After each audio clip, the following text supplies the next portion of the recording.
Hello, everybody, and welcome to the Hoopers Lab podcast. This is the podcast where we talk all things basketball. I'm your host, Brody, joined here by my co host, Riley. Hello, hello. Hello, how are you today on this fine Friday? I am doing quite fantastic, we'll say. I feel like you say fantastic every I time. know, I just never know what to say. Yeah, yeah. So it's been a while. The Celtics were we had to wait for them to finish the job. And Job wasn't now finished. the job wasn't finished, but now it is. So, in this episode, we'll talk about the Celtics stuff because I don't want to overlook that, since there has been lots of new stuff. I still want to give our flowers to the Celtics, but then we're going to talk about some other stuff that's been happening in the NBA because the minute it turned the off season, things got crazy. I was So, I was gonna say, yeah, we definitely still need to talk about the Celtics, but if yeah. we're being real, they're like the last of our big topics, I'd say. Yeah. At So least at let's just least start most off at with least that. most interesting topics, I guess. Yeah, yeah. Yeah. So with the Celtics, they won the championship. I mean, I can't say I'm too surprised at all. No, not definitely not. Obviously, yeah. Everyone wanted the Mavericks to win, but in the end, the Let's better be team real. won. Yeah. Yeah. Now, obviously people have given them their flowers. I kind of want to talk about something I've been seeing. Now, obviously this isn't the strongest run in terms of who they had to face, but again, they can't control who they play is number 1. Number 2, I still think they would have won the championship if everyone is healthy, if everything stays the same. So, Yeah, 100%. And that was my thing as well. Like, they were still hands down easily like the favorite, and um, and either way, it's still a super impressive run with the competition they played. Like, they still went 16-3 throughout the whole playoffs, and almost went 16-0 if they didn't, or not six, sorry, 16-2 if they didn't let Dallas steal mm, come out and destroy them in Game 4. They just wanted to win at home, I guess. But I yeah. think, yeah, this is like I think it would have been super impressive. Not to say that their run wasn't good or then they don't deserve it, but I think they with the competition they played, I was thinking about it last night. I feel like they could have gone 16-0 in the playoffs, which would have been like crazy. They definitely could have. I mean, they just had a couple off games. Like that's really all it is with the Celtics. If it's a close game, like most of the time they're gonna win. But, sometimes you have those games where they lose by a bunch and then, but that just happens in basketball. N- Especially when you're playing so many games. no, Like exactly. it's very tiring. And something I was thinking about too is that it's going to be like I know that this team is really good. It's going to be hard to go back to back if most of their players are on Team USA. Like it's just Who's the whole who, Olympics in who's general. on the roster? I don't even remember. Drew and Tatum, and then Derek White might replace Kawhi because we're not sure if Kawhi will actually play, which story of his I was career. gonna say Um, we'll yeah, just assume so he's Derek not White might. playing. Yeah, so Derek White would probably replace him. So then that's like 3 guys, and even your top guy, Jason Tatum, like if he's gonna play in the Olympics, like that's in like a month, and then training camp is right there. So Yeah. it's really, I don't know. We'll have to see. Um, but yeah, I think that what this Celtics championship, what do you think that's kind of taught us? Is there anything like any lessons from it? I don't want to say it's a problem, but it kind of shows us the potential downfall of how much parity there is in the league. Because, like, the West was such a dogfight to get out of, and the Celtics basically had a cakewalk in the East, and even in the finals, it still didn't look like there was much competition compared to them. So, I mean, maybe it's just the Celtics having a. Not maybe, it is the Celtics just having a really good team. But I think the only team that really would have given them trouble is Denver, and Minnesota knocked them out early. Um, does Denver still win a series against the Celtics? Who knows? Maybe, but I think that's the only real series that would have given them trouble. Maybe I agree. That's the only team that I think would have stood a chance against this Yeah, Boston team. maybe a And healthy Bucks pushes them to like 6, but even that, the Bucks were just so questionable all year. So yeah, I think that this championship has taught us that, well, I just think that you need lots of shooting. And I think that this championship might be the start of like the end for like the mid-range shot and shot diet, because everyone was like, "Oh, the shot diet isn't great. They just shoot threes." But like they really played the numbers game, and that's something that Joe Mazzulla he really emphasized was the numbers game. he's a big analytics guy. Yeah, he's a big analytics guy, and just really prioritizing that three ball and just having five shooters on the court at all times, basically, because that's what they did. Like everyone on their team could shoot, so Except that was a big thing as occasionally well. the center, but even that it was mostly Al Horford off the bench. So Yeah, exactly. So everyone like having five guys on the court that could shoot, it really was just pick your poison, and they were able to score in the paint when they needed to, but mostly it was that three ball. yeah, And yeah, just how connected this team was as well. Like if you like listen no, to the post game, they how unselfish. yeah they Yeah, definitely feel very team oriented. Finals MVP Brad Stevens. honestly, yes. I just feel bad for Marcus Smart, man. I know. I feel like with championship teams, there's always a casualty. There's a player that like had to go for them to reach the success. Like it was DeMar in Toronto, and now it's Marcus Smart with the I Celtics. genuinely think like he needed to be the one to go though, because like Drew is just such an upgrade over Marcus Smart. Yeah, well, you do that trade 100% of the time, but it's just sad that he had to be the one, because he was so Boston. Did you see any of? I know it still was felt crazy to me when they traded him. Yeah, Did you see any of the Jason Tatum memes? of course. um, that he's not original and that That he's he's boring. incredibly cringe. Yeah, stuff like that. Yeah, he Um, the interviews and the things he did definitely had me cringing quite a lot. But you won yeah, your championship, so you do you, boss. yeah. I really don't care what you do. Like, I don't know. You won a championship. I can't talk shit. No, I for haven't real. won an NBA championship yet. But yeah, I don't know. They're just like the big villain now. I think they might be the new villain of the NBA. Now that Is that the Hawks can't get above 500. Yeah, well, with the Warriors dynasty going, there hasn't really been like a villain in the NBA just because of all the parity, but everyone hates the Celtics. Like if you're not a Boston fan, you don't like them. You were cheering for Dallas. The thing is, I don't mind the Celtics players, other than Tatum when he's being a weirdo. Um, it's just the Celtics fans are really annoying. I think they're borderline worse than Lakers fans. Yeah, Celtics fans aren't the best. I will say that. But yeah, I don't know. They're okay. Like I definitely have teams I don't like more than them, but I can see them being kind of the villain of the league. And if they're gonna disrupt that parity and they're gonna keep winning, then I think that people will like them even less. Yeah, Because people didn't want to see them win, and they haven't even won a championship yet. So imagine if they win they next year. they had You know, oh frick, what's it called? like uh, not voters fatigue, but Yeah, no, like they had voters fatigue for championships without even winning a championship. yeah, no, exactly. Yeah, honestly. Um, what else from this champion? Like, I don't care that Jalen Brown won Finals MVP.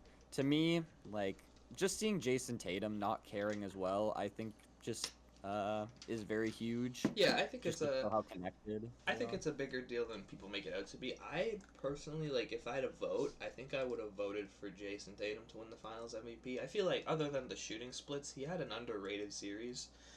At the end of the day, it was a 5 game sweep, or a 5 game series, so it doesn't really matter. But yeah, Yeah. Yeah, true. Um, else. I think one more thing with the Celtics I want to talk about. Oh, another thing that we learned from this championship, I think, is that it's all about your starting five. Because if you look at the Nuggets and you look at the Celtics, they are mostly just a starting five. Like, obviously, there's some bench players that they had in their championship runs that came up big for them. But really, what won them their championship was that they had they have the best starting fives in the league. So I think that just putting less emphasis on depth and more emphasis on your top five players, how can they play together? Can they play together well? I think that that's something going forward that teams need to think more about. Yeah, I agree. I think I wouldn't even just say the starting five. I'd say like your top seven. Like you need a really good Yeah. top seven guys, and then 8 through They have like a 10, top six, yeah. eight, yeah, even top six, but like 8 through 10, like as long as the eighth guy can play a little bit, literally you don't Hmm. even need to play your 9 and 10th guys on the roster. Yeah, no, exactly. And that's something that I thought was going to affect them in the regular season, but it just didn't. They just steamrolled. And, like, if you can win games in the regular season with, like, with that not enough depth like that, then I think that you're fine in the playoffs. Like, it's really only a problem in the regular season, I think. And if there's injuries, which they didn't really have to, well, I mean, other than Porzingis, but Yeah. they were so good without him. No, So, exactly. That's the thing. Like Porzingis missed a bit of time as well, and it barely mattered. So yeah, yeah. Um, is Al Horford a Hall of Famer? I'd say so. I Yeah, think he said he's gonna run it back as well, didn't he? I did see that, yes. Which makes sense. We were talking a little bit if he was going to retire, but I said I would have, but I guess he wants to go back to back. yeah, I didn't expect him to, but if I'm in that situation, I always am a big believer of going out on top. No, that's the Um, thing. It's just like it's just a nice way to go out. yeah, no, exactly. And especially like, oh, he is 30, he's 38. He 38. Yeah, just that's turned what I thought. 38. So yeah. Yeah, I mean So like, he's still got. I don't know. I don't want to say I could see him comes with taking a hit contract. because I feel like he already took a bit of a drop off this year, just in terms of his like, especially his mobility. But I don't know. I think he'll be fine. Next year's the last year of his deal, so I think They still have that everyone else under contract at least one more year too, right? yeah, they're gonna bring back the same team. No Yeah. one's a free agent right now. I saw a post. It was like Derek White could be worth 35 per or something like that. I think that's crazy. Like, I don't know, man. The way the NBA contracts are working out, That's the like, thing. That's the thing. OG is trying to get 35 million. He probably will. No, but that's And even with the probably will. new once the new TV deal kicks in, you'll see him probably a jump in cap. So Oh, for sure. Like, did you see what like Wemby could make potentially? Wemby's Like, gonna in a make a couple hundred years? mil, 100 mil per. Yeah, exactly. It's gonna be like, it's gonna be crazy. Soccer contracts, man. For real. But yeah, I think that's about it for the Celtics. I was gonna say we wasted too much time talking about those green idiots. Those green buffoons. Bro's repping Philly Um, today. Nah, I'm repping how many women I've slept with. Damn. Minus the. Minus basically all of it. Okay, we didn't need to go there. Let's talk about the Josh Giddey trade. That's kind of, I think the biggest thing, or second biggest, however you wanna. It's a big thing that happened. So let's talk about it. What do you think of the Josh Giddey 1-for-1 trade for Alex Caruso? I think it's Initial interesting. thought. Who do we want to talk about? Well, I guess let's get the Thunder out of the way, just because it was obviously a great trade for them. They get a great 3-and-D wing. He was shooting a high percentage last year. I saw someone talking about how, if anything, his volume from 3 needs to go up a little bit. I think he'll be fine, especially getting open looks from Shea and J-Dub. Yeah, he's obviously defensive menace. Great pickup for the Thunder.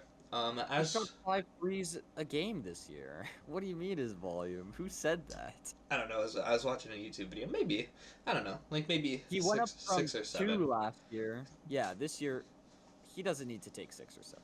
That's true. 5 threes a game is fine. Um, yeah. Easily Thunder win the trade, but I think Oh people yeah. are underrating it a bit for the Bulls. I agree. I think that people are taking it, like blowing it way out of proportion, saying that the Thunder absolutely fleeced them. And while Giddey didn't fit, this was obvious the whole season. It was kind of he was the odd man out, and it's been obvious the whole season. And especially when it came to the playoffs, it was shown a lot. Yeah. But Um, I that doesn't make Giddey a bad player. I yeah. think that that's kind of the difference. Giddey, like, the Thunder's championship window jumped so much, and it just didn't give Giddey enough time to kind of catch up to that. The team progressed faster than he did, so I think that it kind of left him in a situation where he lagged behind, and then now he's the odd guy out. I was gonna say that was the thing. Even in the regular season, it felt like he wasn't going to get his full chance to thrive because even in the regular season, a lot of times they were going Isaiah Joe over him, and I think that just messes with your confidence a lot. And I think that's a big thing as well. I think he's lost a lot of confidence. Um, Off court allegations aside, I think the return for the Bulls is okay.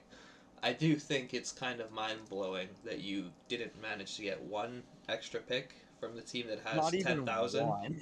Yeah. Even like no, Like, literally, even like a Heat pick next year, or something like that. Like I they're think throw them a trash pick, honestly. But the fact literally that they didn't get any. no. The fact that they got 0 picks is kind of crazy. Um, Again, I think people are like I feel like people are trying to make this seem like the Bulls got absolutely fleeced. Which I don't think they did. I think it's a decent return for them, great return for the Thunder. I think if they got a pick, it's borderline equal. Um, Yeah. I, and I the thing as well, at least that I'm hoping, is that the Bulls don't try to run back the play-in next year, which I would assume they wouldn't, but they aren't. Did you see the stuff about Zach LaVine? I did not. They've offered like 15 Zach LaVine trades to teams. they're So just trying to they get are they're just trying to get him out of there. they are really trying to offload this guy. So, and then we'll see with like DeMar because he's a free agent. I have no idea where he's gonna go. I think If he I can go to think the Bulls, where does he go? I think if you could get a second for him in a sign and trade, sure, but literally just let him walk. Yeah. And I mean, he's been great for them, but it's just not what the Bulls' direction needs to be right now. Yeah.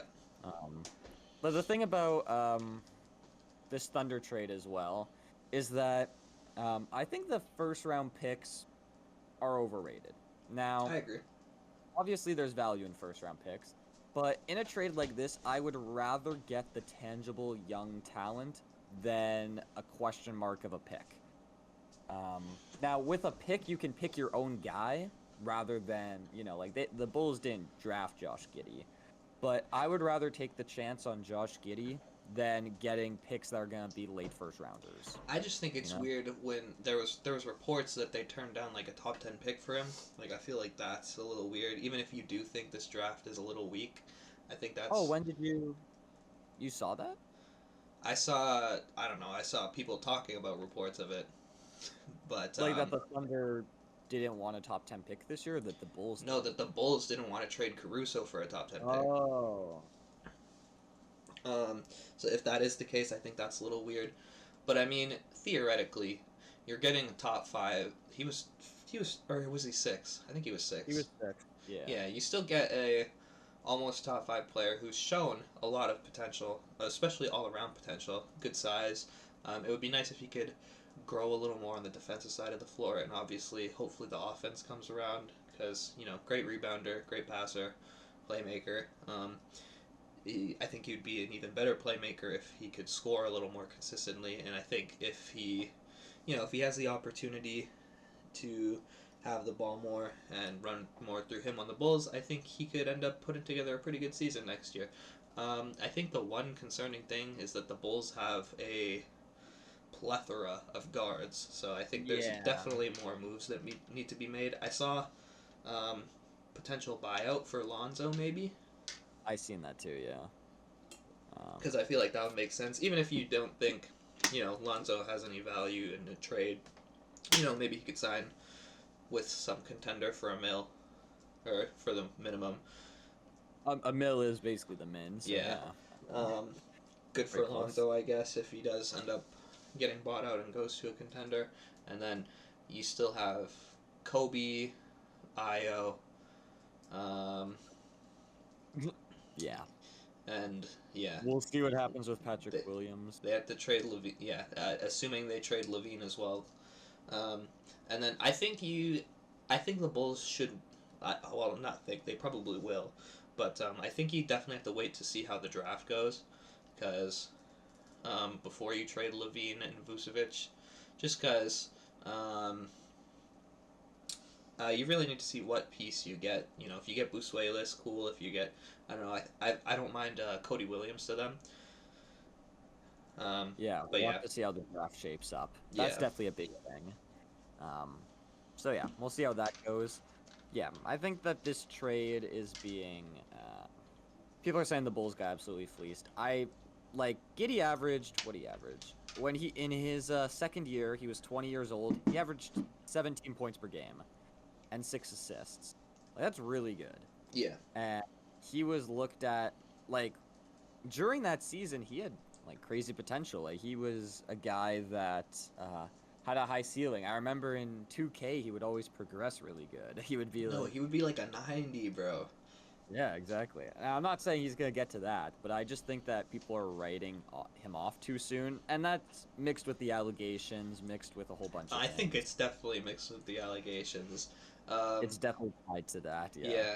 Well, because he's going into what, year 4? Yes, this will be his 4th year. I don't know. You could make a jump, but even I still think he has at least 2 years before we kind of know exactly who he is as a player. Yeah, for sure. The league moves fast, but people need to take their time with certain players. Not everyone's Luka, unfortunately. Exactly.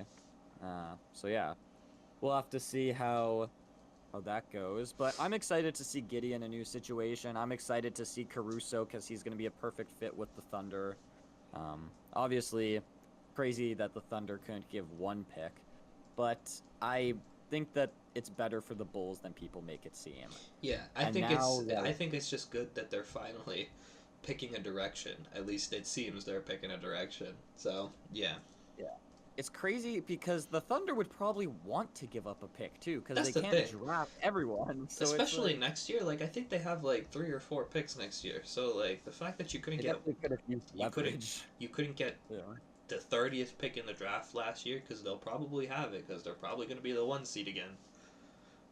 Yeah, honestly. Just getting a bad pick, yeah. But I don't know. That team defensively is fucking scary. I know. You got Lou Dort, Cason Wallace, Alex Caruso, and Shea, and then you got Chet on the back line. All they need is and a decent... J-Dub's a great defender too. Yeah, all they need is a decent backup big. I've heard people think they're going to go after OG too, which I think would be insane. OG. I mean, this isn't 2K. They have money. Obviously, that's also scary. But I think they should try, and I don't think they need OG. I just think they need a backup. Know. I just think they need a backup center. Yeah, they're gonna have to pay lots of guys soon. So I just think that if you get a guy like OG, it kind of puts you into a place where you don't have as much flexibility contractually and financially. So I mean, we'll see. Obviously, OG would be great to have. He's also a little injury prone. A little? He's a lot injury prone. So, yeah, honestly, if they get a good backup center, then they're really good. Yeah. Yeah. Then that'll elevate them to even another level, which this trade elevates them to another level. But if they get that backup big, another one, contender level, real contender level. Well, that's the thing, because J-Dub took a pretty big leap in the playoffs in terms of how he was playing, and Shea's obviously already an MVP candidate. Chet was showing he's all-star caliber in his rookie season, so... Yeah. So, I think that's about all for the trade. should we move on to Go our Bulls. next? Go Bulls. No. Damn. uh, let's transition over to JJ Redick. Now this Okay. is what? Is I forgot about this. Yeah, I think that this and the Josh Giddey thing are the biggest things. I don't know which one is first because the Lakers are the Lakers. That's true. So they signed the podcast man, JJ Redick, to be their coach, and there's lots of thoughts about this. Now, they're not going to continue doing the podcast, LeBron and JJ. Could you imagine? And just the memes are so funny. Like I seen like one Photoshop where it was a fake episode of their show, and it was like a post game after they lose to the Nuggets by 20, and they're like, "What we should have done differently." Like they're not gonna do that. What we should have done differently is crazy. Yeah, it's just them talking about how they fucked up in that game. What went wrong?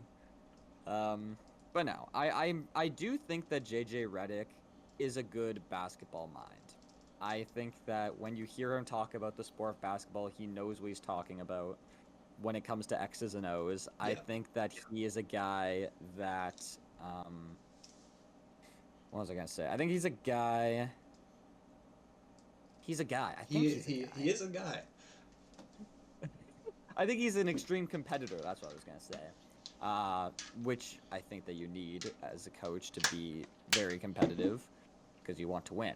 Yeah. I think the problem with the Lakers and LeBron is that this team has the expectation of championship when they don't have a championship roster. I was gonna say.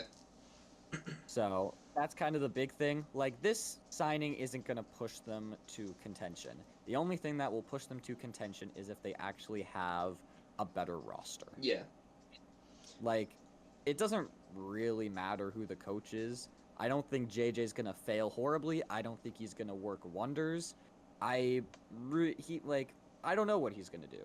And I don't know if it'll really affect too much. I think the roster, if they come in with the exact same roster, not the exact same, but basically the same roster as last season, I don't want to say you're dooming him to fail, but you're dooming to put him in basically the same place. And as long as you are aware of that and don't put him, don't try to make him the scapegoat, it's fine. I think in terms of like... in terms That's of their the job. Yeah. That's the job now, man. Yeah. No, and I think in terms of this season and I don't know, maybe next season specifically, I don't know how easy it will be for him to get this specific roster behind him because I don't know, I feel like part of you will still feel like he's a little, too buddy with LeBron.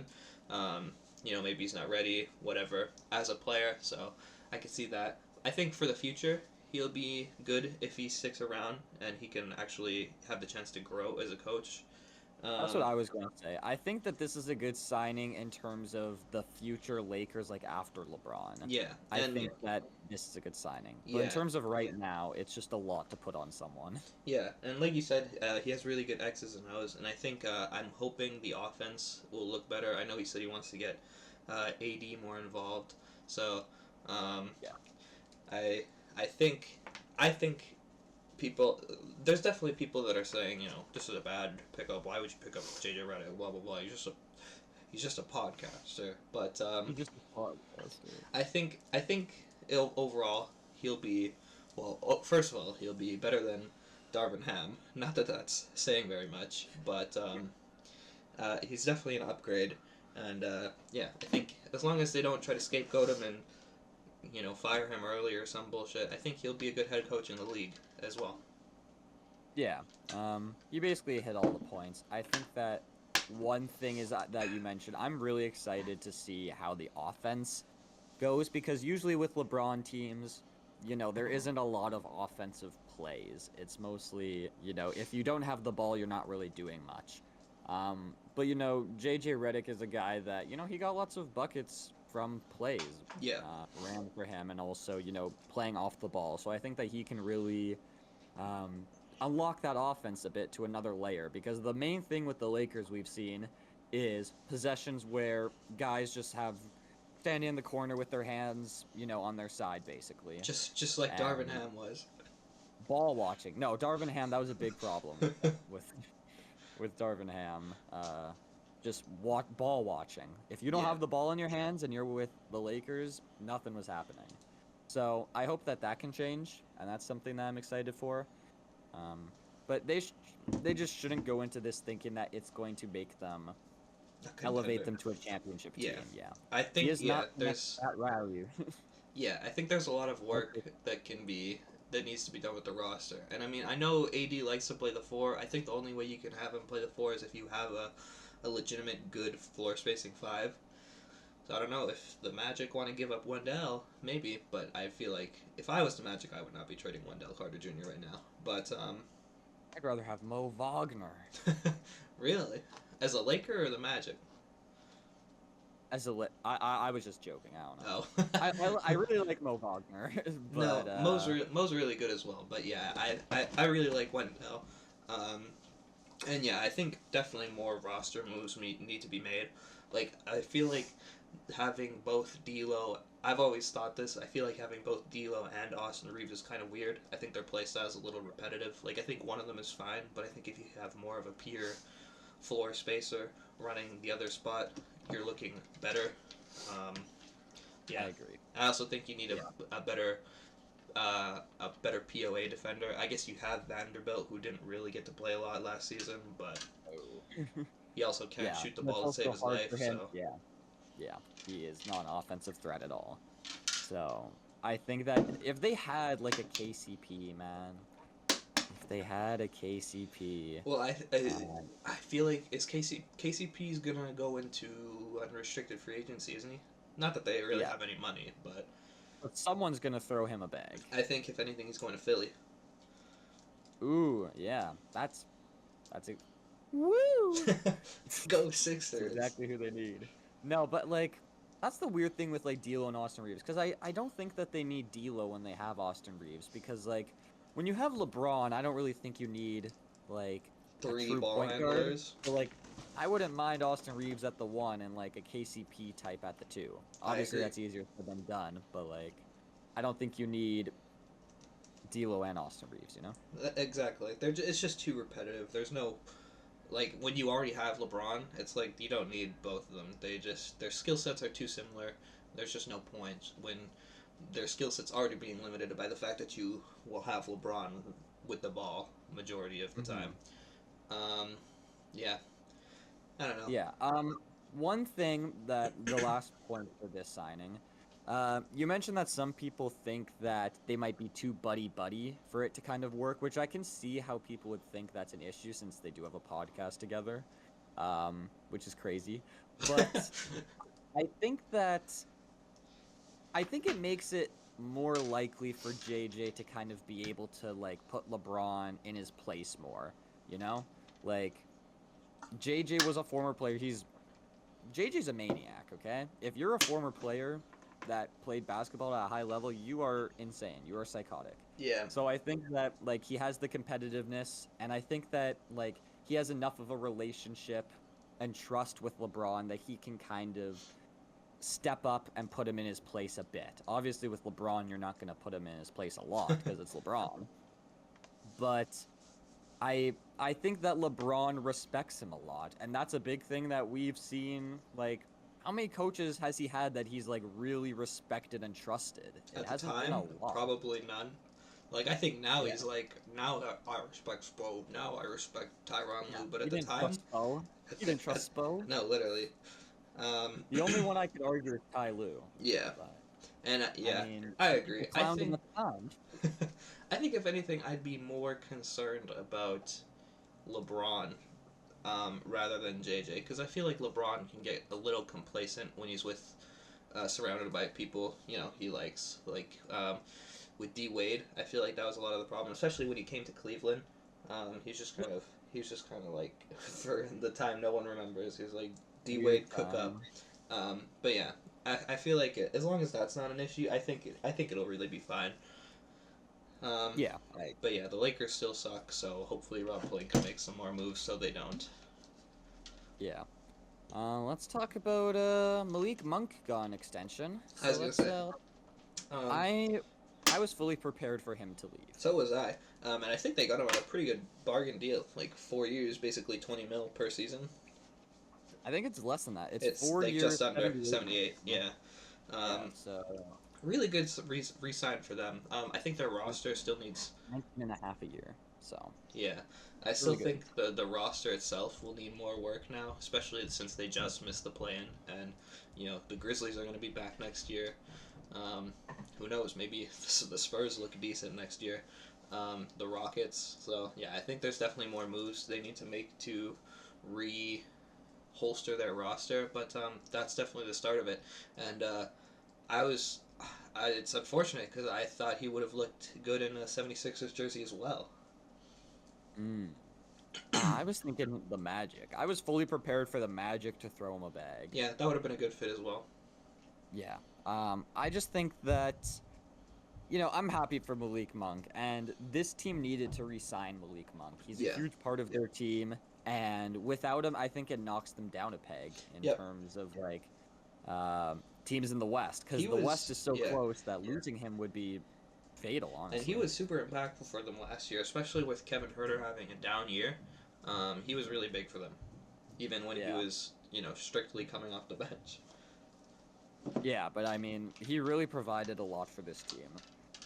I'm happy he finally got his bag and the career evolution for him, because I was really high on him coming out of the draft, and he's finally reached where I thought he was. Why did the Lakers let him walk? Like I feel like it's the Lakers. I feel like he had a decent season with them too. They're so weird. He did have a good year with them. I liked him on the Lakers. They're so weirdly ran, man. Yeah, were they outbid by the Kings? Maybe. That's the only explanation. I feel like he was on a super small contract. Him. Yeah, I liked him on the Lakers because he signed for like a really low contract, like a 1-year prove-it deal, and then that's when he came off of not getting played on the Hornets. So yeah, pretty much. So yeah, I'm happy he got his extension. I was fully prepared for him to hit the open market and make more than 20 mil a year. Yeah. But the fact that the Kings retained him for less than that is a huge W, especially with, again, the CBA going up. L agent. If Sacramento's his place, I'm glad he found a home. No, that's true. As long as you're happy, like, I don't know, making $80 million in comparison to $90 million, like, I don't know, what's the difference really, other than and I feel like he's buying into the 6-man role. Yeah. Which I love to see. Like, if he would have went to another team for $20 million or more, they would have wanted him to start. But I like that he's kind of accepting this role, and that he's, that unselfishness I think you need for a team to really elevate themselves. Yeah. So. Yeah, and I think he really showed he's really good in the clutch too, just in general. Whether it's with the ball in his hands or off the ball, he had a lot of moments this year. Yeah, and when they were in the playoffs against the Warriors, like, he had some really big games. Yeah. So, and he had a really big game this year. Like, what was that game? Was it against the Clippers? Oh, yeah. Where they were going, like, back and forth. Yeah, it was that it was a double that double overtime game. I'm looking at it he was, like, playmaking a bunch too. Like, yeah. Yeah, he had bro, I forgot that this happened. This second overtime game was 176 to 175. Yeah, that was crazy. No, that was crazy. Yeah, that's when Malik Monk was going off. Well, you scored a lot of points. No, what did Adam Silver say at the All-Star game? Oh god, the highest scoring All-Star game. Yeah, you set the scoring record. Poor Adam. So he did not feel good about that. Yeah, last thing about this is going back to the Celtics a bit. The NBA Finals doesn't feel like the NBA Finals, man, and I'm sick of it. I meant to bring this up. I just completely forgot about it. No, sick of it. The Finals was. I didn't even watch Game 5. I think I was at Snoop Dogg. You were at Snoop Dogg. The finals were Yeah, the finals were not even just in terms that the Celtics almost swept them. There was just like no, it didn't feel like the finals. Like, and that's what I saw a lot of people saying as well. It just felt Yeah. like another regular season game. The atmosphere felt like a regular season Yeah, game. commentary was kind of mid as well. Atmosphere felt the same. Too much YouTube TV ads. The finals just have no aura anymore. Adam Silver sold out. Yeah. Yeah, the aura really isn't there, I think, for a lack of a better word. The vibes, the aura, whatever. Uh, it's just like, just put the damn finals, get a different court. They care so much about presentation for the play-in, For like that they changed courts, but they didn't change courts for the finals. at the in-season tournament. That's what I meant. Oh, I meant yeah. the in-season tournament. Yes, I got them. The in-season tournament. They changed all the courts to make them funky and to change the. And then they didn't do that for the finals. Like, And, what like the, you what couldn't the even hell? you couldn't even have like the Larry O'Brien court side all Just the put it time. in the middle, man. Just No, put literally. it in the middle. Instead of all these freaking YouTube TV ads, get this shit off my screen, man. It's so dumb. And then did you see the YouTube TV ad breaks? Like they were doing this thing where they didn't go to commercial. It was just an ad for like YouTube TV. So you could it's like on League Pass when you're watching a game and it Oh, goes yeah, to yeah. commercial, you're, like, watching the players in the huddle. It was like that, but they only did that for Game 5, Yeah, and it was it's like to promote YouTube TV. so It's like, why didn't you do it the whole time? so stupid. The Yeah. Adam Silver's got some work to do. I feel like Yeah. I saw something about it at the All-Star game as well. How he said like the All-Star game might not be a thing anymore or something, which is kind of crazy. He talked about changing it to match what the players, want more. 3v3. So I don't know if that's the solution. I don't know. I don't what they're think gonna there is do. a solution. Like I think they just I- don't care enough. But the thing is, does any sport care about the That's the All-Star thing. game? And that's the No. thing that I think at some point we need to accept, because like I What don't know. sport You does could it say in the past, Kobe and MJ's era, the All Star game was competitive, but like it's an exhibition game, so like at the end of the day, it doesn't matter. And like that's how they're treating it. No one wants to get hurt. I feel like that's fine. Yeah. I don't know. I'm over it. Too many talk. So much talk about it just Yeah. makes me like I don't care. That's Like, the thing. That's doesn't the thing affect as me. well. Even viewership, it's like I'm here to tell you right now, we don't care. Oh, okay. So, I want to talk about Pascal's extension. He signed a big extension. I don't know if he's officially signed it yet, but I think he's he going to. plans to. Yeah. It's like what, It's 200 basically? confirmed. 189.5 for 4 years. So, let's do some math here. That's a big contract. 47 million. Yeah. Obviously he was going to make that money one way or another, Yeah. whether that be probably through Philly or the Pacers. And the Pacers have no reason not to do it. That's the like, thing. when they traded for him, they knew what they were getting themselves into. That's the thing. I see a lot of people that are complaining, saying, it's too much money, he's not worth that, whatever. At the end of the day, you're basically the smallest market in Indiana. Yeah. And, you not like you were going to put that money elsewhere. Ben Mathurin, still a couple of years away.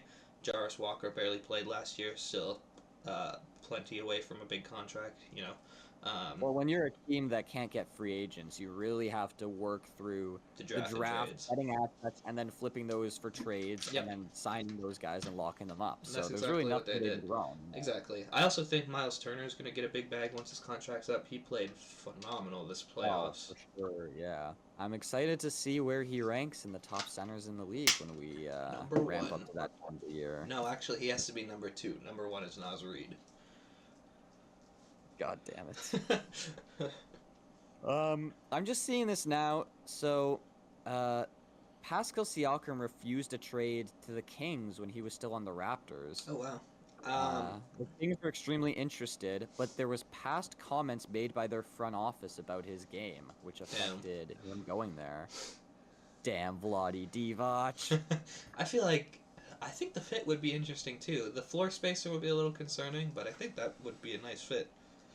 Yeah, I knew that they were one of the teams that was, like, really interested. Which, again, they're a team that likes to play with pace, so that would have fit in good with Siakam, just like with Indiana. But yeah, I'm glad he's back in Indiana. They need him, and he gets his bag. I think it's a win-win for both sides. You have to overpay sometimes as a Yeah, small market team. yeah, I Like he's agree. not trash. Like he's a fringe all-star, Yeah, and he's an impactful player. A max contract for a fringe all-star is kind of insane though, but he's what he's two-time All-Star. two-time all-star, yeah. I feel like if he has a good season next year, he'll probably I make shouldn't say it. fringe. Yeah. Actually, he is a fringe. He's a fringe, like on the bubble all star, but he's still over a The 20-point per bubble game All-Star. scorer. I think if he has a good season next year, I can see him making it again. Yeah, we'll have to see. So yeah, and then your favorite coach in the league, Monty Williams. I'm uh, Is on the Pistons. I'm a little concerned. I'm starting to get a slight feeling that Brandon Ingram might be a Detroit Piston next season. Okay, what makes you say that? Hoping not. But well, with the I've seen firing, lots of rumors. Yeah. huh? I've seen lots of rumors of that, but you've seen they're rumors. they're phoning everyone right now apparently. But I feel like, well, they just picked up Fred Vincent, the shooting coach, my boy. Oh yes. Now that Monty's gone, I feel like you're gonna be aggressive in going after Borrego. Um, and yeah, at that point, I feel like the dominoes are getting set up if for a trade as well. I don't know what a trade would look like. I feel like New Orleans wouldn't be like if they just sent them 5. I feel like they wouldn't be totally against that. And I don't know, maybe some other things depending on what you want. But Yeah. If I'm Detroit, is like the thing about Brandon Ingram is not a lot of teams want to sign him to a big contract that he's going to demand. yeah, Detroit is a team that definitely would do that, and they should do that. They have the money. They have no reason not to. They're not going to get free agents anytime soon, so that's definitely another move that I think they should make. Now, his fit with Cade, I'm not the biggest fan of, but at this point, you just need talent. Yeah. Like, yeah. I like. That's the thing. I like Cade. I like Duran. I like Asar. Even Ivy's cool. Even though Monty decided not to play him. Obviously, I like Bi. The floor you're spit. mostly a Pistons fan. I was watching the Pistons a lot last year. I like the Pistons. So if You like Cade. honestly, Yeah. if he got traded there, I wouldn't be too upset because I really like. I was gonna get a Cade jersey at some point. I decided not to, but. You were, yeah. I remember that. And you liked Jaden Ivey, too. Yeah, Before he turned shit. for real, before Monty decided Before, not to give him the ball. before Monty, yeah. I just think, yeah, you definitely need some work to do to get some better fitting pieces. I don't know, maybe Asar could run the 4 in that situation, but even that, obviously, he still only shoots like 15% from 3, so. It's bad. If that. It's crazy. The Thompson twins are so good, but man, they can't. They're so good at everything else except shooting the ball. Like, I don't understand it. Yeah, it's 19%. I was gonna say, I think it was like 18 or something. Yeah, 18.6. So yeah, I'm rounding up for you, man. 19% on 2-3 attempts a game, and then he was supposed to be the better shooter, and then Amin was actually, damn it, 14%. God damn. It's disgusting how bad they are from 3. Remember when we found out their middle names live on the pod? Oh, what is it? Excellence. Excellence, right. Oh my lord. XLNC. Crazy.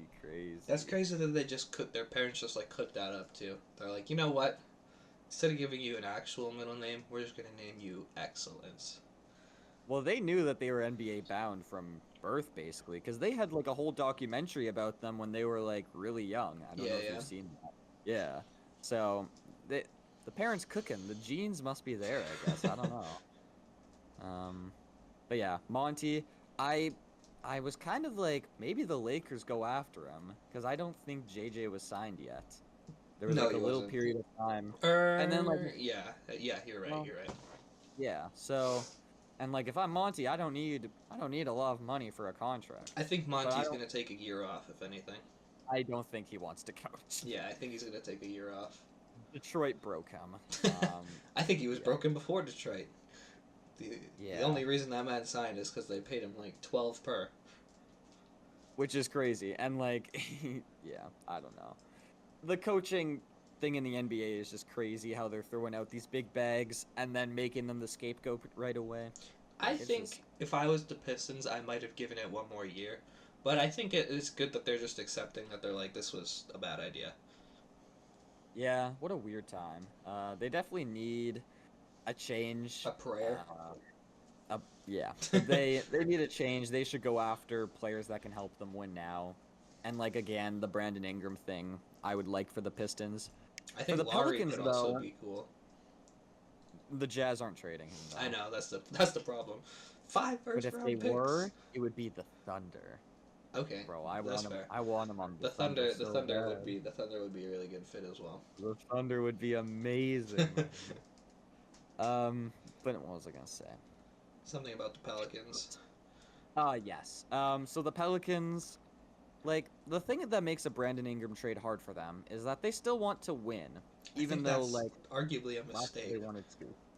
If Yeah. like I feel like if you're trading Brandon, I don't know. It's just because they're so high on Trey Murphy, which I don't know why. Um, Yeah, I like Trey Murphy, but like, and Kenny was talking about how high he was yeah, I on know. him too. I don't see that. I don't see it. I like him, but I don't see. I don't know. I honestly I don't see him being much better than what he already is. I think I his offensive game is very limited if it's not a 3-pointer or a drive to the basket, an open lane. So basically, it with just comes. Ingram gone, It, maybe maybe it just I don't. it basically just comes down to how much they bite on his 3-point ability. Which, to be fair, he's a great 3-point shooter. Um, and Yeah. then defensively, I don't know why it's been like people have been trying to make it a thing that he's a good defender. He's not. Like, I remember it was Reggie Miller on the call. He was talking about Herb and Trey. Like, Trey Murphy's one of the best statistical defenders of the league. I was like, what is this bro talking about? I've seen this man get blown by all season. Yeah, I don't agree with that one. He has the tools. He should, and he's like athletic, so like he should be, and I think there's potential there. But I have not seen it whatsoever from him yet. Yeah, I just think he's average as a defender, which I mean I is don't even know fine. if I'd say that. You don't know if you'd say if he's average? I don't know if I'd say he's average. Hmm, that's interesting. It's Yeah, the Pelicans are the fakest top 5 defense I've ever seen. Like, I don't know how for statistic. top 5 this year. I'm pretty sure. Like, I don't know how. Maybe top 10, but I know they were a top defense, and I don't know how. Like, their personnel Crazy. is so bad, other than Herb. Oh, I Um, guess yeah. and literally, Still, like any good you're player, I their swear, only cooks guy. them. Exactly. Like anytime we play a decent player, I swear they get cooked. So I don't know. Yeah. We'll have to see what happens with the Pelicans. I don't know what's going on with the Pelicans. Yeah, that's about it. Is there anything else we need to talk about before we end off? I think we pretty much hit everything actually. I think we've hit everything. There's gonna be, I mean, there's like rumors and stuff, but we've talked about everything that's like concrete. Well, Drafts except on for the Brandon Ingram drafts thing, on but Wednesday. Wednesday. Oh, I guess. Jesus. I know. Okay, well, It comes up so quick after the finals. yeah. So I guess unless there's anything that big that happens over the weekend, it looks like that we'll be back for a post-draft reaction. Woo! Unless anything big happens the weekend, then we'd come back on Monday, but we'll have to see. All right. Well, this has been all for the this episode of the Hoopers Lab podcast. We hope you enjoyed us talking about the Celtics win the championship, the Josh Giddey trade, Malik Monk and Pascal contract extensions, and Monty Williams being fired, and JJ being hired. So we hope that you enjoyed this episode. Leave a like if you did. 5 stars on Spotify. And that's it for us now. We'll see you in the next one. Take care and goodbye. Adios.